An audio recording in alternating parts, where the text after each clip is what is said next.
Quick Man Tan. Everybody called him Quick Man Tan when he was a young man. That was a long time ago. Now people called him by his real name, Caleb Tan. Caleb liked to talk about the old days. He talked to anybody who was interested. He told them that when he was younger, he could catch a fly in his hand. That was how quick he was. Sometimes tourists came to his cafe for coffee or maybe some chicken with rice. When they had a meal was best. Then Caleb had more time to tell them how quick he once was. I was the best, he told them. And just to show them, he moved his hands in the air. He moved like the fighters in kung fu films. Nobody could fight like me, he always said. I was the best in Singapore. But he wasn't very quick now. He still knew what to do, but he was slower. Usually people smiled at him and finished their chicken with rice. But sometimes someone told Caleb he was a stupid old man. At those times he went back into the kitchen and May, his wife, talked to them. Please don't mind my husband, she laughed to them. He just likes to think of the old days. He was good when he was young, but he's old now. He forgets. She laughed, but she didn't feel happy. Caleb Tan was 70 years old. He had photographs of the Chinese lion dance all over the walls of his cafe. He was once a lion dancer himself. He danced with the best. He was the best. Everyone said so. Years ago, everybody wanted Quick Man Tan to dance the lion dance for them. It was their favorite dance, and Caleb could dance it better than anybody else. At Chinese New Year, he was everybody's favorite dancer. He danced under a big Chinese lion's head made of paper. He moved his feet in a quick and beautiful way that everybody loved. Then, after the dance, he did some fight moves. They looked like dances too. Caleb loved all the moves, but most of the fighting he did was in his head. He thought about fighting, but he didn't often fight. He really could fight with his hands and feet, but he didn't fight very often. Only once or twice. That was enough for Caleb. He preferred to dance. He didn't really like fighting people, but he did like talking about it. That was what he liked to do now, talk about the old days. The cafe was his business, but all Caleb wanted to do was talk. As he got older, his hearing got worse and his voice got louder. Caleb talked to anybody who wanted to listen. Sometimes he talked when people didn't really want to listen. May knew that most of the things he said were not true, but Caleb believed it all. It was more real to him than his business was. To Caleb, his cafe was just a place where he could tell stories. But May knew they needed the cafe. It made them just enough money to live on. Sometimes Caleb did a lion dance with children who were interested. He was slow, but you could see how good he once was. All the children liked to see the old man. He was something from the old days. There were not many like him around now. Chinese New Year was always a busy time for everybody. It was one of the few times of the year when the cafe could do good business. May worked more than ever at New Year. This year, she really wanted Caleb to help her. She couldn't do everything. Sometimes people left the cafe after waiting too long for their food. All Caleb did was talk. People wanted their coffee and lunch, not his stories. For Caleb, Chinese New Year was his favorite time. He had lots of people to listen to his stories. Sometimes other lion dancers came to the cafe. Then he shouted with happiness as he told them how to dance, and of course, how he could dance better than anybody else. "You see, my friends?" called out Caleb to a table full of bored tourists. "It's all in the way you move, like a circle, like a wheel, like this."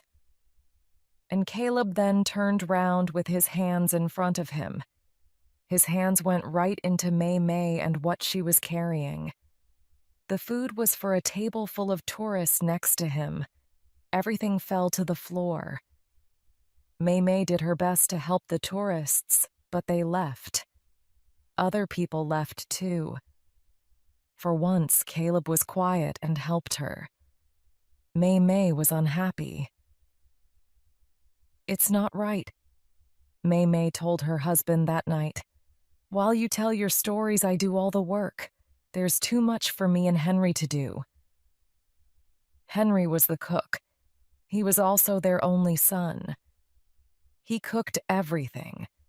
He was very good, but he had a lot to do in the kitchen. He needed someone to help him. Henry dreamed of having the cafe to himself one day. He was already 40 years old and still not married. There was no wife to help.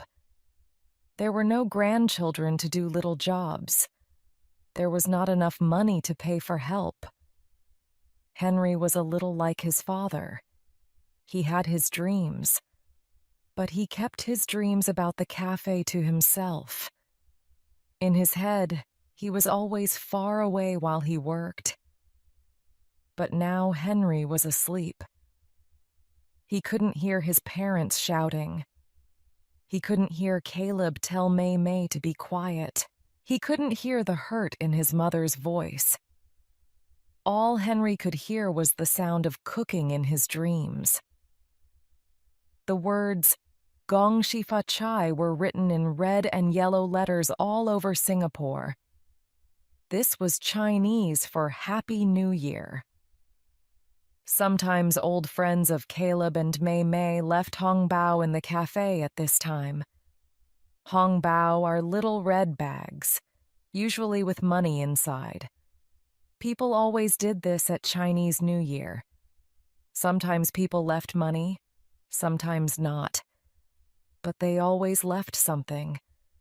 Poorer friends left oranges in place of money. Oranges are lucky. But Mei Mei was pleased when they got money. They always needed money. This year they got a lot of oranges. Henry and Mei Mei wanted the cafe to do well this new year. Henry worked very hard. He cooked more good food than he usually did. Lots of people came to the cafe, and Caleb couldn't talk to all of them. Mei Mei smiled a lot. She was busy, but she was happy.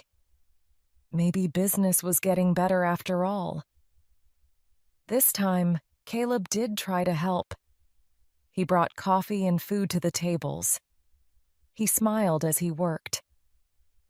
But then a young father with his children asked about the lion dance photographs on the walls. Caleb stopped what he was doing. He started to talk. Mei Mei heard him, but she couldn't stop him. She was too busy. She wanted Caleb to get back to work before he did anything stupid. It was early afternoon, and there were lots of hungry people in the cafe. It was hot. But that didn't stop the rain. The rain started all at once. It came down and down on the roof of the cafe and made a loud, heavy sound. More people came in. They wanted to get out of the rain and have something to eat or drink. Caleb was happy. He could tell his stories while people stayed out of the rain. They could enjoy a good story while they ate their lunch. Why not? He thought it was good for business. A young father and his two small children listened as Caleb talked and talked and talked. They were getting hungry. Caleb started to show them moves from the lion dance.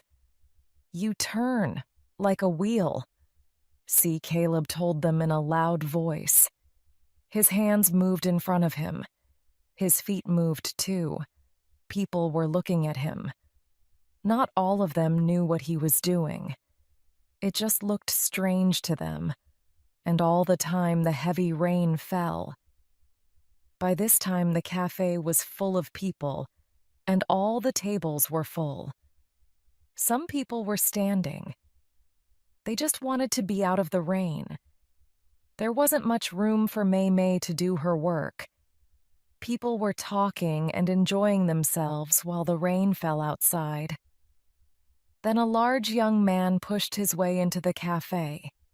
He was wearing a big jacket and he was very wet. His right hand was under his jacket and a bag was in his left hand. It was a travel bag, the kind tourists use to put passports and money in. The man looked afraid and he looked around him all the time. By mistake, he pushed against a table. The man at the table was reading a magazine. "Hey, watch where you're going," said the man with the magazine in an angry voice.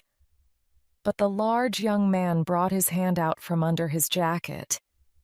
He had a dangerous-looking knife in it. He held the knife against the face of the man with the magazine. "You just shut your mouth," he shouted. "See this knife? Don't start anything."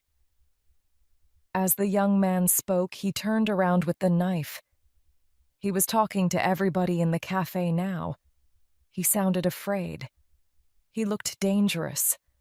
People put down their things and looked at him. They were all afraid. The cafe went quiet as the rain fell. "Yes, feet too, just like a wheel," said Caleb in a loud voice. He turned as he spoke, and his foot moved quickly up into the air. His foot hit the big man's hand, and the knife flew up into the air. "Why, you stupid old man," the young man shouted. Caleb smiled. He remembered his old fighting moves. In a minute, the young man was on the floor. Somebody used a mobile phone to call the police. Soon they arrived and took the young man away in the rain. A few minutes later, the rain stopped. The newspapers were full of the story the next day. Quick Man Tan was once more in the news. The young man was a robber. The bag he had with him was a tourist's. That was why he ran to the cafe. He didn't want the police to find him. But he didn't know about Quick Man Tan, said the young father in the newspaper story.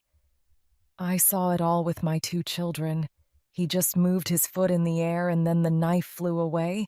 He was just like Jackie Chan in the films. The children will never forget this. He was great." There were lots of Hong Bao for Caleb and May after that. All of them had money inside. There was a lot of money this time. With the money, May found somebody to help with the cafe. Her name was Elizabeth, and she was a cook.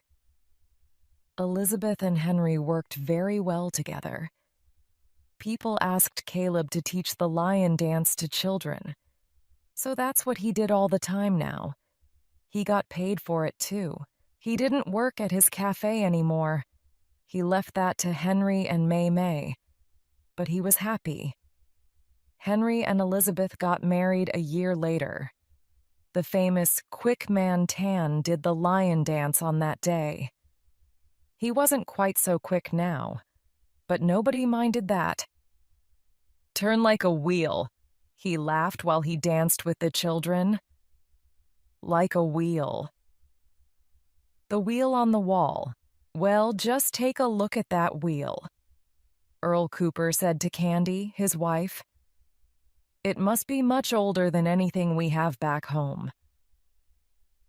When Earl Cooper traveled, he always thought of home. But there weren't many really old buildings in Texas.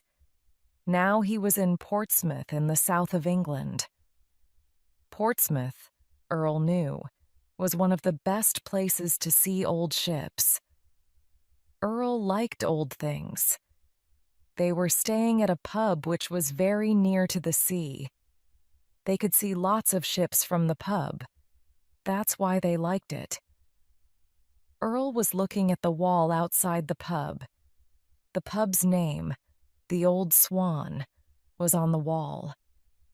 Next to the name was a wooden ship's wheel, and in the middle of the wheel was the name of a ship, HMS Swan. The wheel was old, Earl could tell, and it was there, just above his head. The Old Swan was hundreds of years old. Earl knew because it said so on the sign by the wheel. It said that in the past, sailors used the pub before they went to sea. Now the pub sold food and drink to tourists. They watched the ships and listened to the seabirds while they ate their meals. Earl Cooper was 60 years old, and both of his children, Marilou and Earl Jr., were parents themselves. Earl didn't work anymore. He had enough money. More than enough. Earl looked at the sign again. It told him how the oldest part of the pub was from 1350. The pub was bigger now, of course, but all of it was old. How can a place be so old, thought Earl, and it was still being used? Are you getting ideas again, honey?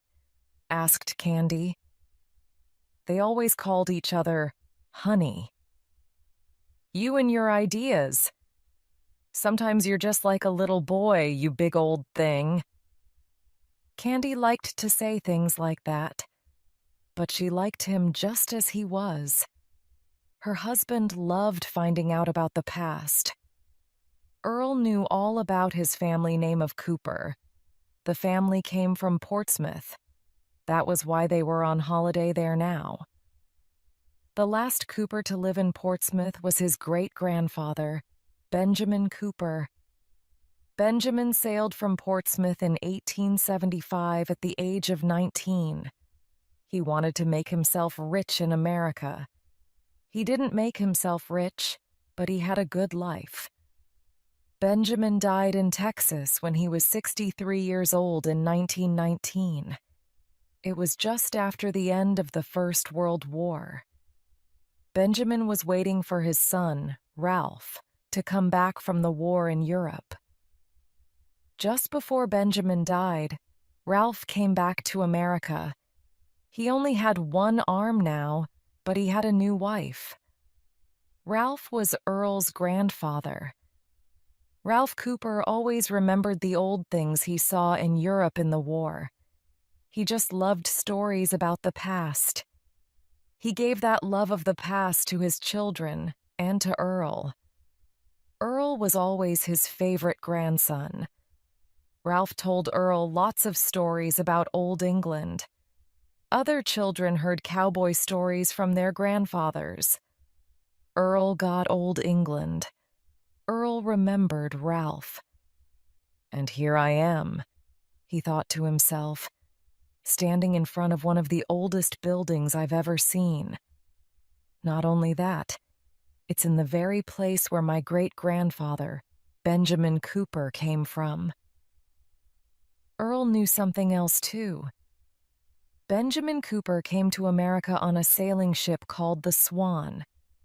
It was already an old ship in 1875, and Earl thought that there was nothing left of it now. But now he knew there was something left of the old ship.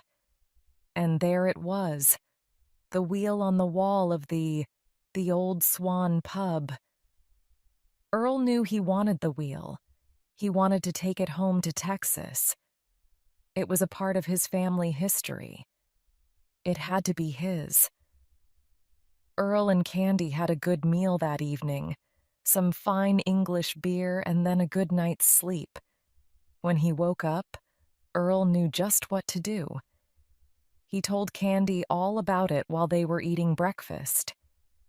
"You know, honey, that ship's wheel is from old Benjamin Cooper's ship. I just know it. That's why I want to take it back home." "I understand, honey," Candy answered with a smile. "But it's part of this pub now." "I know," said Earl with a loud laugh. "But we can buy it. What do you think, Candy?" Earl looked very happy, and everyone in the room heard his laugh. People were looking at him. "But honey," asked Candy, "what if they don't want to sell? What if they don't want anybody else to have their ship's wheel? After all, they've had it for all these years. It could be very expensive. They don't give things like that away for nothing, you know." "I've thought about that, honey," Earl replied, "and I agree with you. But everything has a price, and I've got the money. Hey, they're a business, aren't they? They understand money all right. You just wait and see." After breakfast, Earl asked to see Tony Thatcher. The Old Swan was Tony's pub. Tony was a small, thin man with a big smile. He wore nice clothes and was always friendly to the people who came to his pub. With rich tourists, he was very friendly. His red Jaguar sports car was usually outside the pub. It was what they call a classic car. It was old and cost a lot of money. Tony Thatcher took Earl to his office while Candy had a coffee outside by the river. Earl said he could give Tony a lot of money for the ship's wheel. He told Tony about Benjamin Cooper and his family history. But Tony said no at first. After all, the wheel was very old and it was part of the pub's past. "You can think of the past, Mr. Thatcher. Can I call you Tony? Or you can think of today. And with the money, Tony, you can buy another sports car. Maybe another old Jaguar. And as I've told you, the wheel is part of my family's past, too. So you could say it's going back home in a way. So, what do you say?" A month later, Earl and Candy were smiling as they looked at the wall of their house in Houston, Texas. Earl thought to himself that at last he had a piece of his family's past. He was happy. In Portsmouth, Tony Thatcher was happy too. He was putting another Jaguar into his large garage. He was careful not to drive into any of the 6 ship's wheels in the garage. A friend of his made the wheels for him. They were just like the one that Earl bought. And there was another wheel on the outside wall of the Old Swan now. Old or new, Tony thought there was no way that a tourist could ever know which was which. Never in 100 years. Special Clay Emilio Lopez was a boy with problems. His family was poor, and they didn't know what to do with him. He was 13 years old, but his parents still couldn't find the right school for him. Not anywhere in Cleveland, Ohio in the USA. So far, not one of the schools wanted to have Emilio. They just couldn't help a boy with his difficulties. That's what the schools all said. Emilio was not a bad boy. He just got very angry sometimes. He got angry when he didn't understand things. He didn't like things that he couldn't understand. Not understanding something made him afraid, and being afraid made him angry. He was a big boy for his age, too. His teachers didn't find it easy to stop him when he got angry. But he wasn't the kind of boy who liked to get into fights. No, he usually broke things or sent furniture flying across the room. But breaking things could be dangerous. He could hurt somebody, or himself, doing things like that. His parents were very unhappy about their son. They wanted to do the best for him, But they knew that one day he could get into real difficulties. Then a doctor from a university came to see Emilio. He was somebody who knew all about the kind of problems Emilio had. He said Emilio needed special help. The doctor said Emilio needed to go to a special school where there were young people like him. The students lived at the school. His parents were pleased to hear that the school was free. It was also good for them for Emilio to be away from home for a while. His father and mother loved Emilio, but they also had 3 other children to look after. Emilio didn't say a lot, but everybody knew he was intelligent. He found it difficult to make friends or talk to people. He wanted to talk. Everybody knew that. But there was something that stopped him. It was like there was a wall there that was too high for him to get over. This wasn't easy for him, and sometimes not being able to say what he meant made him angry. That was the biggest problem. Then there were other times when Emilio couldn't stop talking. But the things he talked about were things few people wanted to know about. When Emilio got interested in something, he talked about nothing else. And Emilio got interested in things like car numbers, or railway trains, or the names of all the players in his favorite baseball team for the last 30 years. This made it difficult for anybody to have a real conversation with Emilio. Most people got very bored after the first half hour. And when people got bored, Emilio got angry. The special school was on the far side of Cleveland. It was a nice place, and the teachers were kind too. They taught all of the usual things at the school, but the classes were a lot smaller. Things didn't look very different to Emilio, at first. And at first, he was just the same as ever. After a while, he found he liked maths and science. But his favorite class was drama. The teacher Emilio liked best was Mrs. McPhee, the drama teacher. She was small and round, and she was 63 years old. She had white hair and a big smile. Emilio was tall and thin. He had black hair and a sad look on his face. Emilio was a lot taller than Mrs. McPhee. Teacher and student couldn't be more different to look at, but they liked each other at once. Mrs. McPhee's drama classes let Emilio be himself. He could be angry if he wanted. It was okay. But that didn't happen very often now. Mrs. McPhee made everything into a game they could all play. Everybody knew what to do in her classes. Emilio liked that. He liked things he could easily understand. He also liked the games they played in the drama classes. His favorite game was one Mrs. McPhee called Special Clay. In the school pottery classes, Emilio used real clay to make things. But Mrs. McPhee's special clay was different. "Right," Mrs. McPhee told the students. "Here is some special clay. Why is it so special? I'll tell you why. It's because you can make it into anything you like. It can be big, it can be small, it can be a car, a baseball bat, anything. But most of all, you must see the thing in your head just as if it was in front of you. Then, in a very careful way, you make the thing with your hands. After that, you show us how to use it. Then once you've finished, you just make the thing small again and put it back into your pocket." But Mrs. McPhee had no clay. There was nothing there. Her hands were empty, but nobody ever said so. It was all real to them at the time.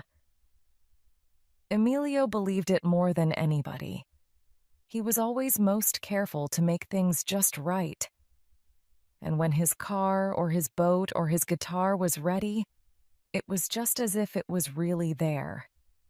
And not just for Emilio. Everybody else in the class believed it too. Until the game was over. For those few minutes, Emilio couldn't be happier. Things got better for Emilio. Nobody said he could be just like everybody else. But for the first time ever, Emilio felt he could do something with his life. To Emilio and everybody who knew him, that meant a lot. Mrs. McPhee's drama classes also helped Emilio with his anger. Before then, his anger was like a wall in front of his mind. It was a problem he couldn't get over. But now, at last, his anger was a problem he could do something about. Emilio's teachers soon found that he was very good at pottery. He could make things out of clay that were quite beautiful. He made little people and animals that looked just like the real thing. But you always knew they were made by Emilio. There was something about them that you couldn't mistake for anyone else's work. By the time Emilio was nearly 16, he was doing very well at school. He still had problems, but he was much better than before. He was also becoming well known as a good young potter. People already wanted to buy the things he made. He could make quite a lot of money from pottery. Everybody was sure. Mrs. McPhee knew Emilio could learn to be a great potter. All he needed was the right teacher. Mrs. McPhee wanted to make sure he got that teacher. She had a friend who was a well-known potter. His name was Grover Jackson, and he had a pottery studio which was next to Lake Erie. Grover was the best potter she knew, and a good teacher. He made the kind of things in clay that Emilio loved. Grover also liked to see good young potters work at his studio. Mrs. McPhee and his parents took Emilio to see Grover. The boy and the potter liked each other right away. Grover said Emilio could be a fine potter. Emilio could work with him. He could learn from him and stay in a room at his studio.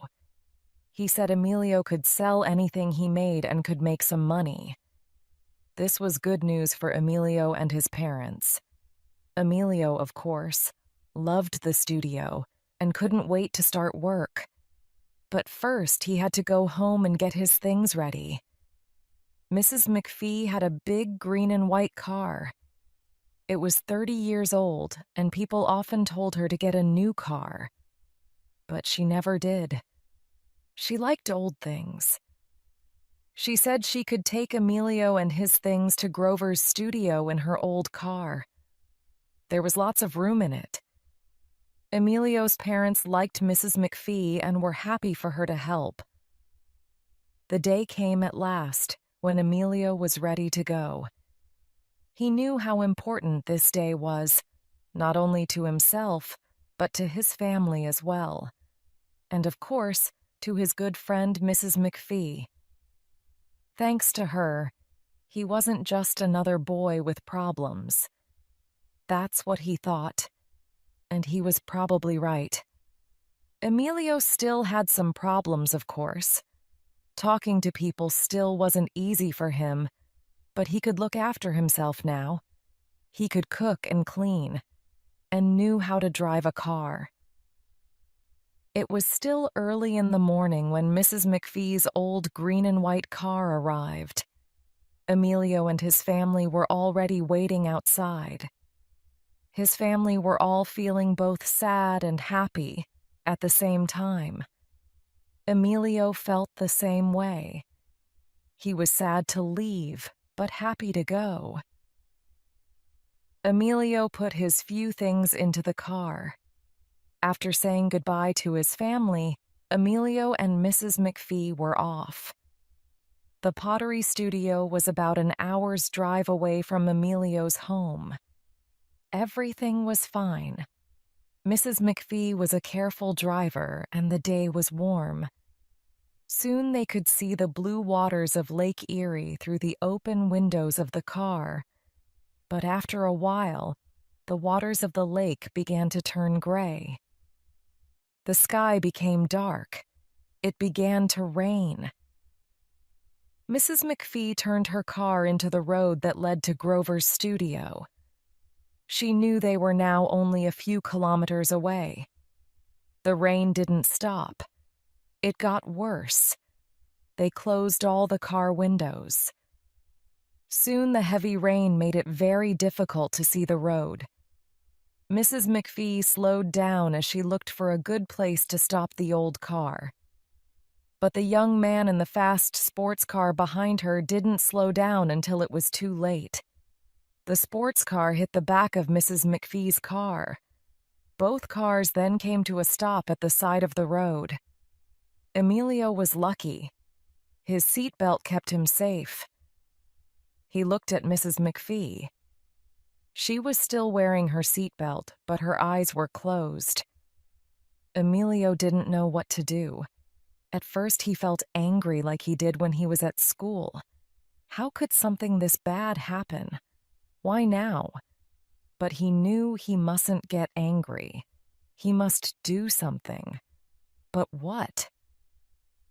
He got out of Mrs. McPhee's car and looked at the sports car. He saw that the driver was not much older than him. There was blood on the driver's face, and his eyes were closed. Emilio knew he must get help. Mrs. McPhee didn't have a mobile phone. She didn't like them. Did the young man have a phone with him? He looked. Yes. There was a phone on the floor of the sports car, but it was broken. At first, Emilio thought of waiting for another car to come and stopping it. But the road was quiet, and not many cars used it. It could be a long time before a car came, and he didn't have time. No, he must do something himself. The rain stopped. Emilio thought hard. Perhaps he could drive one of the cars. The sports car was no good, but Mrs. McPhee's car looked okay. Maybe he could take the young man and Mrs. McPhee to the pottery studio in it. Grover Jackson could get help for them then. Emilio looked carefully at Mrs. McPhee's car.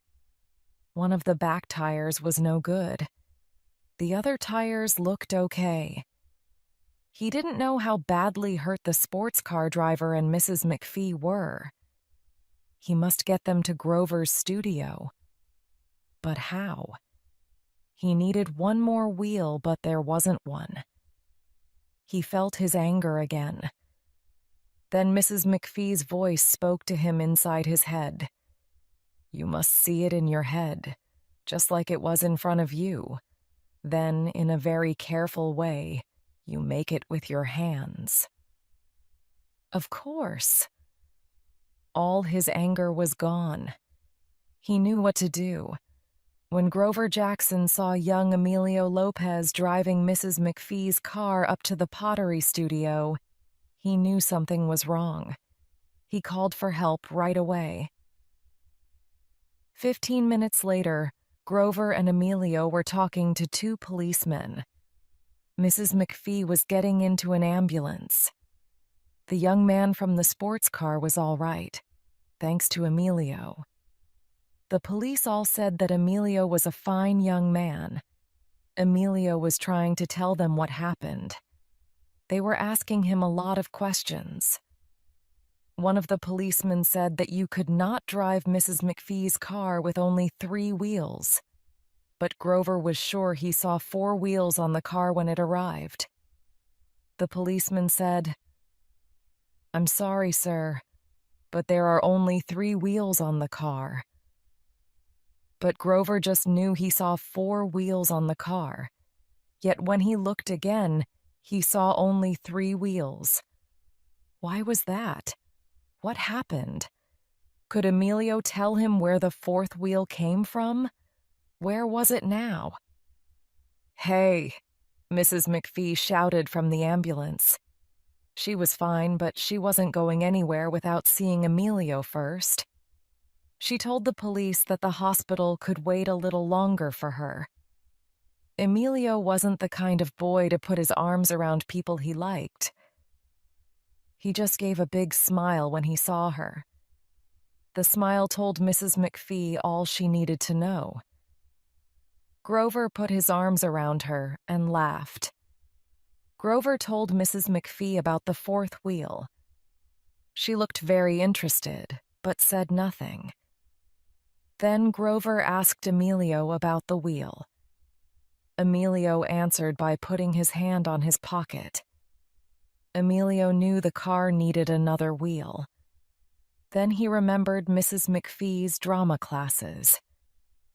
You must see it in your head just like it was in front of you. Then, in a very careful way, you make it with your hands. All it needed was for him to believe. So he made the wheel. And he did believe in it. And it did work, just like she told him. And when the job was finished, he put it back into his pocket. So Emilio spoke just 2 words to answer Grover. Grover Jackson thought he knew a lot about clay, but he didn't understand the answer Emilio gave. Emilio knew. He and Mrs. McPhee knew. They both laughed as they said the words again together. Special clay. The Trishaw Man. Gregory Lim was only 13 years old, but he was the best student in his class. All his teachers said he was doing very well. Singapore needs young people like him, they said. He'll go far. But Gregory wasn't very good at sport. He wasn't bad, but he wasn't good. It wasn't important, not really. He was intelligent, but he wasn't strong. Gregory's father, Thomas Lim, was strong, very strong, and he loved his son. No father could feel better about his son than Thomas did. He was always thinking about his only child. Thomas drove a trishaw, and he worked for many hours a day. He drove people around on a 3-wheeled trishaw bicycle. The bicycle pulled a seat for 2 people. It had a kind of big umbrella at the back. This went over the seat to keep the sun out of people's eyes. Thomas often had 2 or sometimes 3 people in his trishaw. They sat under the umbrella while he pulled them around in the hot sun. Sometimes taxi drivers got angry with him because the trishaw was slow. The taxi drivers also didn't like Thomas taking business away from them. But that didn't happen so often now. Years ago, people used trishaws a lot. But people these days usually wanted taxis because they were quicker. Trishaws were too slow for most people. Only tourists on holiday used them. And sometimes old people who liked to remember the old days. Thomas often had to work well into the night to make enough money to live on. Gregory's mother, Anita, liked to think of her son as she worked at a fish shop. Every time she cleaned a fish or put a kilo of prawns in a bag, she thought of her only child. She didn't mind all the hard work and the smell of the fish on her skin.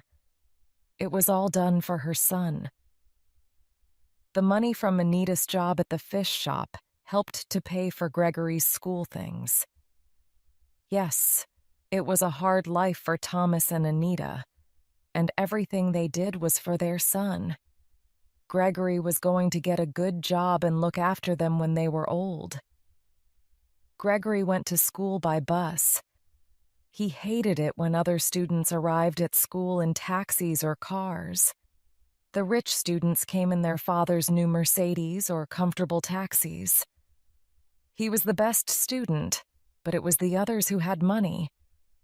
That's how Gregory saw it. They were the ones with nice new clothes. They played computer games. They ate hamburgers at expensive fast food restaurants when they wanted to, and everybody knew his parents were poor. That's what Gregory hated most. They all knew his father drove a trishaw. Everybody saw his father pulling tourists around in the hot sun.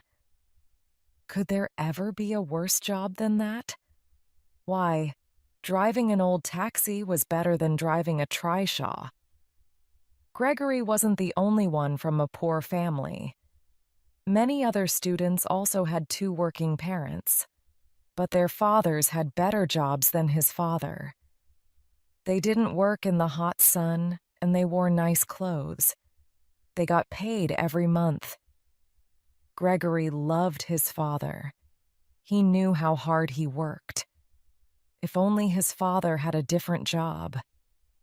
Gregory was an A student, but his father was a poor trishaw driver. It was all wrong.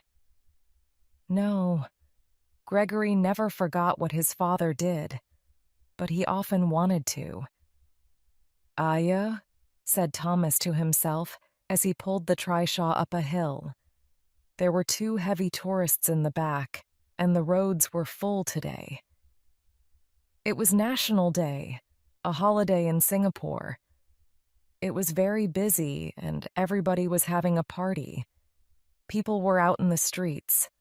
The red and white colors of Singapore were everywhere.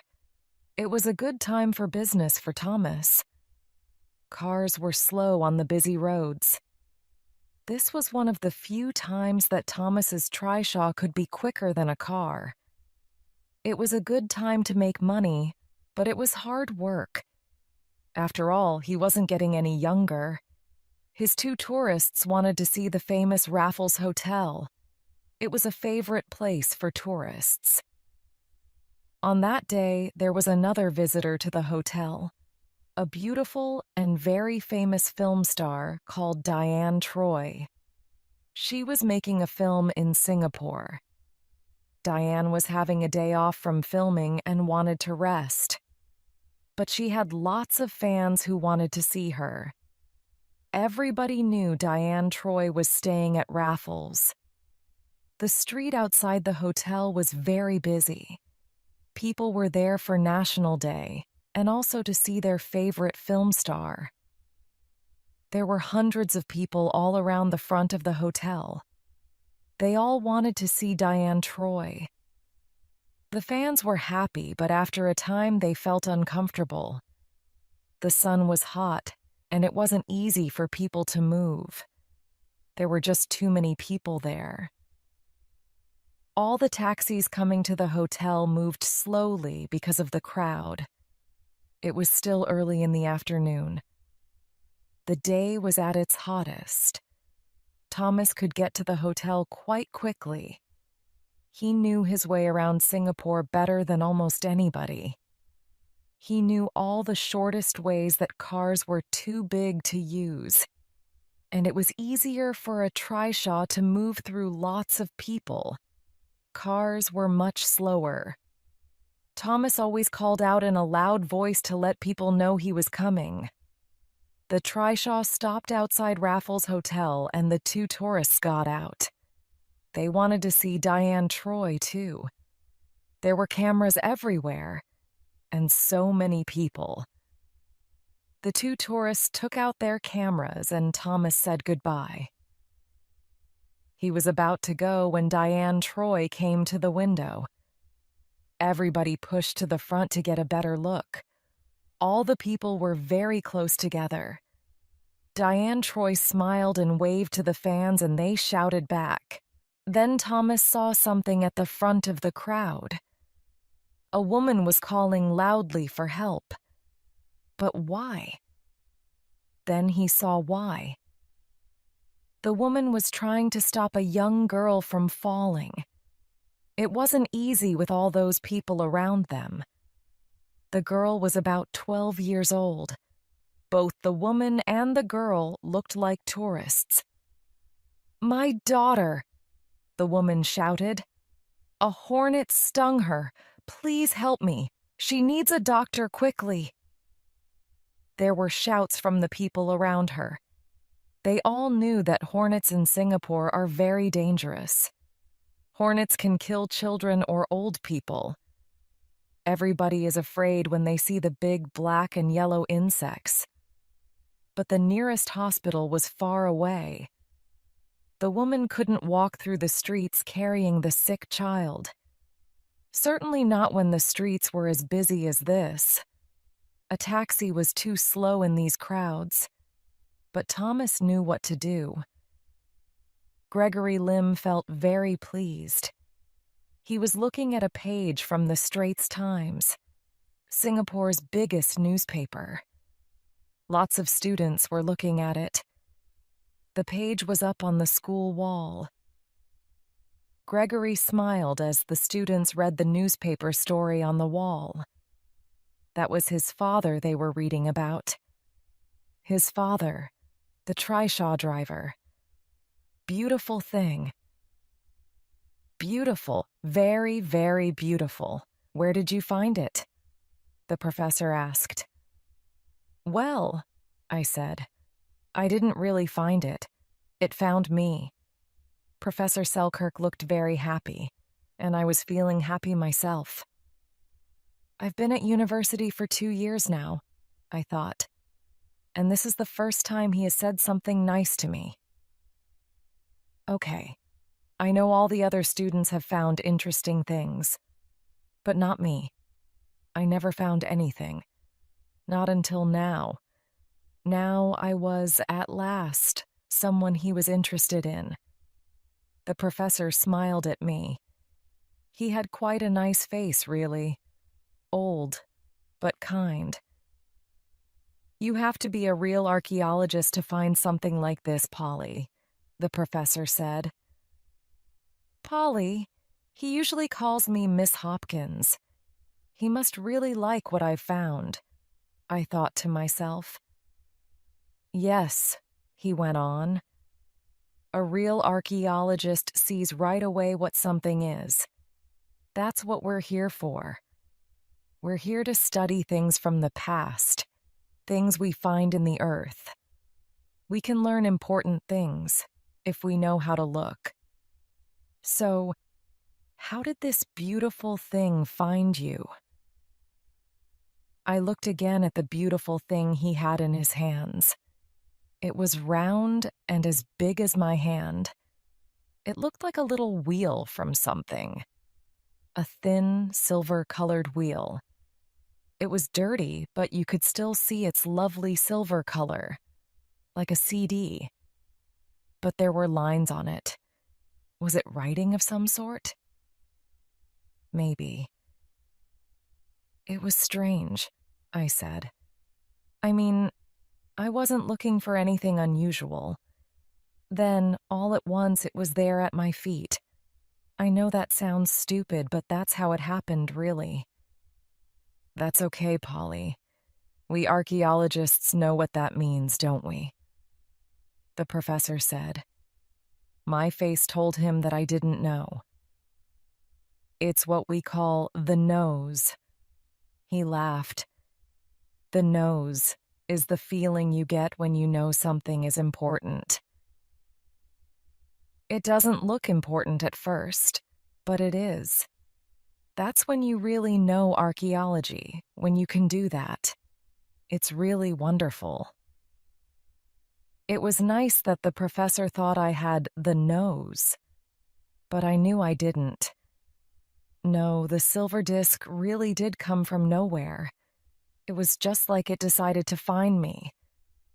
But I couldn't say that to the professor now. Not when he'd just said I had the nose. So, what do you think it is, Professor Selkirk? I asked. You know, Polly, he replied with a smile. I have no idea. I couldn't believe what I was hearing. I mean, I always thought the professor knew everything. Why didn't he say it was Roman or something? After all, he's the professor of archaeology here, not me. Is it Roman or something? I asked. I was trying to help. Well, Polly, I've never seen anything like it before. I think I'll have to ask some people to take a look at it. You know, this really is very, very beautiful. So, no Romans then. What about the lines on it? I asked. Is it some kind of writing? Maybe, he said. I'm afraid I just don't know. All I know is that it's old. It has to be. How do you know it's old? I asked again.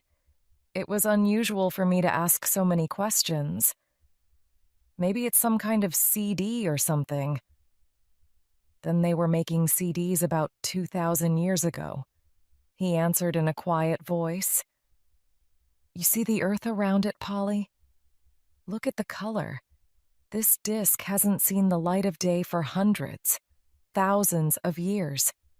Anybody can see that. This thing is older than it looks. And anyway, there's no hole in the center. And CDs all have a hole in the center, don't they? The professor asked some people to come to the university and look at the disc. They were at the university for a week. I don't know what they did to the disc, but it wasn't long before they asked me to speak to them. They wanted to ask me lots of questions.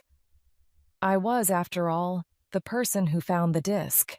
Professor Selkirk was in his office with two people, a man and a woman. They were older than the professor and looked important. Dr. Janet Collins and Dr. Danny Fellows are old friends of mine, the professor said. They know more about the archaeology of early Britain than anybody in the world. They want to ask you a few questions, Polly. Is that okay? They asked questions, all right. They asked questions all afternoon. And not only about the disc. 3 hours of questioning later, they knew more about me than I did. They were very nice about it, and they never made me feel uncomfortable. But by the time they finished, my life was like an open book to them. Were they really just archaeologists? Do you mind if we take some DNA from the inside of your mouth? Asked Dr. Collins in a friendly voice. It won't hurt. DNA? It's everywhere in our bodies. It's what makes each of us different. They can find DNA in just one hair, and everybody has different DNA. Of course not, I said. I was sure there were things that they weren't telling me. Still, I did as they asked. Why not?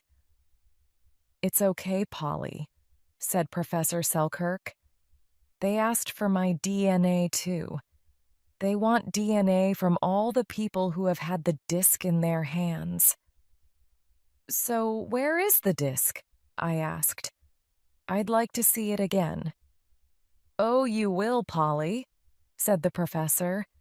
But we want to look at it for a little longer first. How long? Just a day or two. No time at all. Dr. Fellows replied with a smile. Then we'll talk again. I just couldn't sleep. All I could do was think about the disc. What was it? Why did it mean so much to me? I knew it was unusual for a student to find something important. But there was more to it than that. I knew that, in some way, the disc wanted me. Like it was calling out to me. I know it sounds stupid. After all, how can something thousands of years old speak to you? I didn't do much studying. I tried, but I couldn't do it. All I thought about was the disc, about how beautiful and strange it was. I didn't really think it was Roman. I didn't think that anybody knew anything about it. That's why the professor's friends asked me so many questions, because they didn't know much themselves. I was sure of that. 3 days later, I was having breakfast in the university cafe as usual. It was only 8:30 in the morning. There were still 30 minutes to go before my first class. It was about Roman buildings.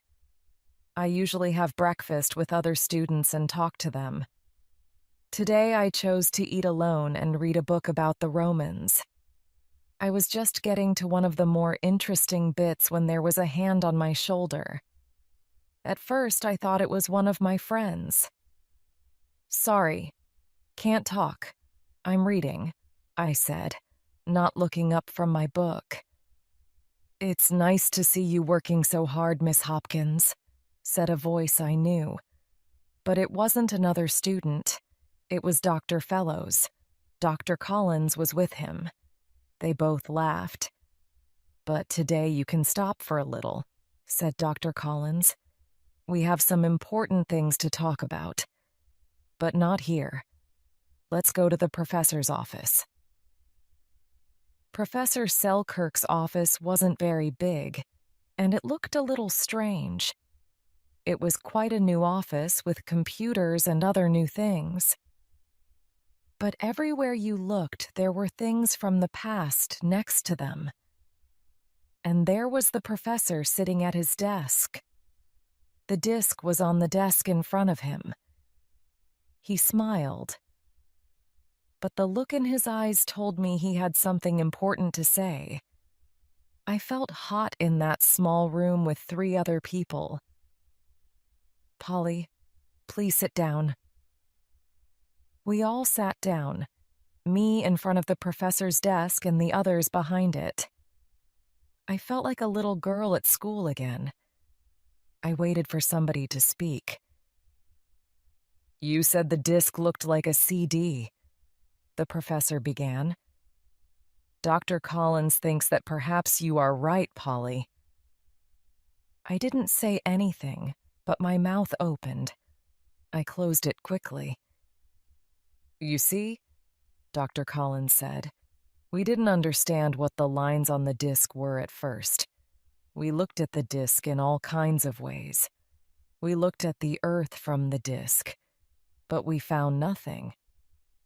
Then last night the disc was on a desk next to a computer," said Dr. Fellows. "When we turned the computer on, something very strange happened. The lines on the disc changed. We all saw it. It was almost like the disc knew about computers, like it wanted to speak to us." "So, what did the disc say?" I asked. "See for yourself," replied the professor. He gave me the disc, and I looked at it carefully. The lines were now a picture of something. I knew what it was. I remembered it from school. It was a picture of DNA. "I can see you know what it is." Dr. Fellows smiled. "But this DNA, the one in the picture, is rather different. It isn't from the professor or from us. It isn't from anybody else at the university, except you. You see, Polly, this is a picture of your DNA. And what's more," Dr. Collins began, but the professor spoke before Dr. Collins could finish. "Perhaps this isn't the right time. Polly has heard enough for now, don't you think?" "No, Professor. We have to tell her," Dr. Collins answered. "And now is a good time to do it." I didn't like the sound of this. "Tell me what?" Dr. Fellows spoke now. "You see, Polly, the DNA in the picture is yours. There's no mistake about that. But there's something else." "And what's that?" I asked. "The DNA in the picture, your DNA, isn't from a person. It's different," Dr. Fellows said slowly. "It looks like a person's DNA, but it isn't. We haven't ever seen anything like it before, not anywhere on Earth." "What are you saying?" I shouted. "My family are from London. Now you tell me that we're from Mars or something. Don't be stupid." "We're not saying anything more for now," said Dr. Collins. "Maybe the disc changed your DNA. Maybe not. We don't know. But we need you to stay with us. That's the only way we'll find an answer." "Stay with you?" I asked. "What do you mean? Where? For how long? I mean, I have work to do." "It's all right, Polly," said the professor. "I've already spoken to the university. You can have all the time you need. They understand." "Do they?" I answered. I was feeling rather angry with them. "I'm not sure I do. Are you saying I can't go home until you find answers to all this? Do I have to stay here until you can read an old CD?" Of course, I didn't really think of the disc like that. But I like going home to my flat, and I like going out with my friends. I don't like being told what to do or where to go. Who are they to stop me from doing these things? "That's just what we are saying," said Dr. Collins. I didn't like the way she said it. Her voice wasn't so friendly anymore. And the disc is something we don't understand yet. It could be something we've never seen before. "It's not my problem," I shouted as I got up from my chair. "I'm me, a student. I'm not from Mars. I'm going home now and nobody is going to stop me." And nobody tried to stop me. Not until I opened the door and found two large men there. "Excuse me," I said. I tried to get past them. It was like trying to walk through a wall. I looked back at the professor. His face looked sad. Perhaps he couldn't do anything about any of this. I didn't know. "So, you really do mean it?" I asked, looking at the two doctors. They said nothing. "You know, I don't think you two are just archaeologists. You're not, are you?" "We are," said Dr. Fellows. "But we do other important things too. Now, I think it's best if you come along with us." I'm not usually the kind of person who gets angry easily, but this time I couldn't stop myself. I went over to the table and took the disc in my hands. I did it before anybody had time to stop me. "It's all because of this little thing," I told them. "So I'm taking it." They all stood up. They all told me to be careful, that there was no need to be angry. I wasn't listening to them. "I'm going to walk out of that door. Try to stop me and I'll break this stupid disc in two." I didn't really know how to break it, but they didn't want me to try. The two large men at the door also looked very uncomfortable. Then the strangest thing happened.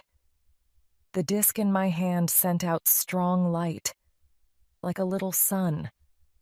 I couldn't look at it, but it wasn't hot. I closed my eyes. A second later, I opened my eyes again and looked at my hand. My hand was empty. The disc was gone. The next week, they let me go back to my studies. The strange thing was, they couldn't find anything different about my DNA anymore. They couldn't understand it. They looked at my DNA many more times, but now there was nothing unusual about it. After a while, they said it was all a mistake. Anyway, they let me get back to my flat and my friends. And the disc? They said it wasn't really old or unusual after all. Really, the disc was nothing more than a CD. It was a mistake and they were sorry. But it was best for me not to tell anyone. Anyone at all. Didn't I think that was best? Maybe I did. I never said anything about the disc to Professor Selkirk again. I didn't really know what to say to him. but I knew the disc was real. Was it from some other world? Was another world trying to say something to us? I was sure of it. Maybe the disc saw how angry I was. Perhaps it knew this was not the right time to talk to us. Yes, there was a mistake. But was it our mistake or not? You tell me.